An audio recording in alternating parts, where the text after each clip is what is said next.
नमस्कार सभी को। आज हम लोग देखेंगे कि झारखंड जो है इसका नाम झारखंड क्यों पड़ा। अगर भैया आप झारखंड से हैं और अगर आप ये नहीं जानते कि झारखंड का नाम झारखंड क्यों पड़ा, तो आप इस वीडियो में बने रहें। मैं आपको बताऊंगा कि झारखंड का नाम झारखंड क्यों पड़ा, क्योंकि आपको ये बातें पता होनी चाहिए। तो देखिए, झारखंड दो शब्दों से मिलकर बना है, झार और खंड। झार का मतलब होता है वन, जंगल, वन या जंगल, और खंड का मतलब होता है भूमि का टुकड़ा। तो ऐसा भूभाग जो जंगल का टुकड़ा या वनों के टुकड़ों से मिलकर बना हो, ऐसे भूभाग को झारखंड कहते हैं। तो हमारा जो राज्य झारखंड है, ये एक्चुअल में क्या है, वनों या जंगलों का एक लैंड का टुकड़ा है, जिसके कारण इसका नाम झारखंड पड़ा। 13वीं शताब्दी में ताम्रपत्र में भी इस क्षेत्र के बारे में उल्लेख है, जिसमें इस क्षेत्र का नाम झारखंड कहा गया है। ठीक है, मुगलों और प्राचीन ग्रंथों में भी इस क्षेत्र की चर्चा की गई है। झारखंड राज्य जो है 2000 मतलब 14 नवंबर, तो 15 मान के चलिए, 14 नवंबर का लास्ट में और 15 नवंबर को पूरी तरीके से बिहार के दक्षिणी क्षेत्र को काट के बनाया गया।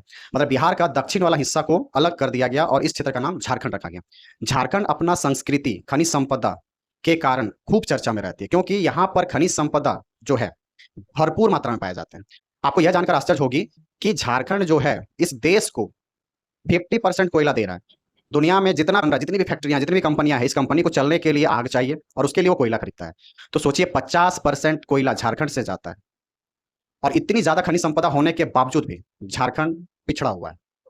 क्योंकि झारखंड को देखिए, अलग हुआ 26 साल हो गई, लेकिन यहाँ कोई स्थिर गवर्नमेंट अभी तक नहीं बन पाई, जिस कारण से झारखंड का डेवलपमेंट जितना ज्यादा होना चाहिए था अभी तक नहीं हो पाया। तो जनता को तो सोचना चाहिए, पता नहीं जनता क्यों नहीं सोच रही थोड़ा बहुत भी अपने बारे में, अपने भविष्य के बारे में, अपने आने वाला जनरेशन के बारे में, कि क्या ऐसा लीडर का चुनाव किया जाए जो इस क्षेत्र का डेवलपमेंट और इस क्षेत्र को ऊंचाई पर पहुंचा दे।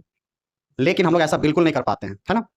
क्योंकि इस राज्य को आगे ले जाना बहुत बड़ी चुनौती नहीं है, क्योंकि यहाँ पे खनिज संपदा इतना ज्यादा है कि मान के चलिए, आपको अबरक चाहिए, झारखंड में भरपूर मात्रा में पाया जाता है। लोहा झारखंड में भरपूर मात्रा में अवेलेबल है, कॉपर झारखंड में भरपूर मात्रा में अवेलेबल है, कोयला भरपूर मात्रा में अवेलेबल है।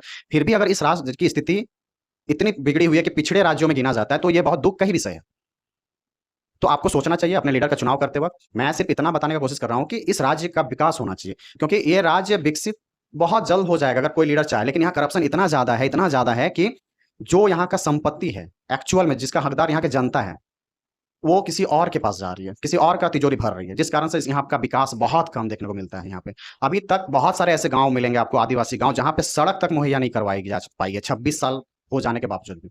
तो आगे आपका डिसीजन ही आप ही जानता है, आपका ही जो डिसीजन है वही मायने रखता है कि आप किस प्रकार के डिसीजन लेते हैं इस राज्य को आगे बढ़ाने के लिए। तो आशा करते हैं कि आपको झारखंड के बारे में समझ में आया होगा कि झारखंड एक समृद्ध स्टेट बन सकता है, लेकिन फिर भी पिछड़ा है, और इसके लिए जिम्मेदार जनता है।